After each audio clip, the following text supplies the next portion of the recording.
শুধু একবার ভালোবেসেই দেখো না এই মধ্যবয়সী আমাকে।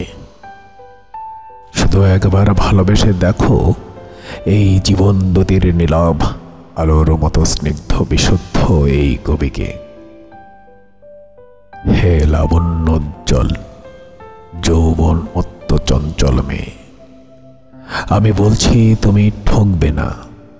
হ্যাঁ হ্যাঁ, আমি আমার ঈশ্বরের নামে শপথ করে বলছি তুমি ঠকবে না। শুধু একবার আমাকে ভালোবেসেই দেখো, দেখবে একবার তুমি আমার ভালোবাসায় মত্ত হয়ে গেলে তুমি থই হারিয়ে ফেলবে।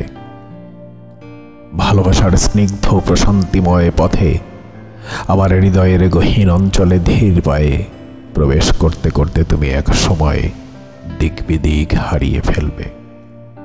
তুমি বিস্ময় ভরা চোখে দেখবে এই কবির হৃদয়ে অদ্ভুত বিশুদ্ধতাকে।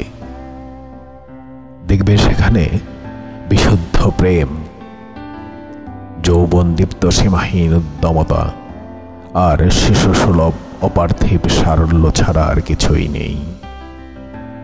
কখনো এর চেয়ে বেশি কিছু ছিল না সেখানে। তুমি দেখবে শুভ্র শাশু শোভিত মলিন চেহারার আড়ালে কবির শরীরে প্রতিটি ভাঁজে এখনো অবিশ্বাস্যভাবে টকবক করছে অনন্ত যৌবন সুখ, যেখানে বার্ধক্যের লেশ মাত্র নেই। তোমার রক্তিম ভালোবাসার ছোঁয়ায় সেই ঘুমন্ত যৌবন সুখগুলো আকাশ কাঁপানোর শক্তি নিয়ে অগ্নিগিরির লাভার মতো টকবগিয়ে বের হবে। তুমি সেখানে তলও খুঁজে পাবে না। অতল স্পর্শ এক হৃদয়ের গহীনে তুমি পথ হারিয়ে ফেলবে। তোমার তুলতুলে স্তন বৃন্ত কুসুম কোমল কমনীয় শরীরের ভাঁজে ভাঁজে লুকানো অনন্ত যৌবন সুধা, ভেজা নরম ঠোঁট আর স্ফীত চপচপে জনিদেশের অপার্থিব যৌবন রসে অবগাহিত হয়ে এই কবি তোমাকে বিশুদ্ধ স্বপ্নের এক অবিশ্বাস্য সুন্দর পৃথিবীতে নিয়ে যাবে। তুমি কল্পনাও করতে পারবে না কতটা বিশুদ্ধ, অনাবিল আর সুন্দর সে পৃথিবী। প্রেম, কাম, সৌন্দর্য আর সারল্য মিলেমিশে তোমাকে মাতাল করে দেবে। তোমার যৌবন সুখ আর আনন্দগুলো তখন চূড়ায় উঠতে থাকবে।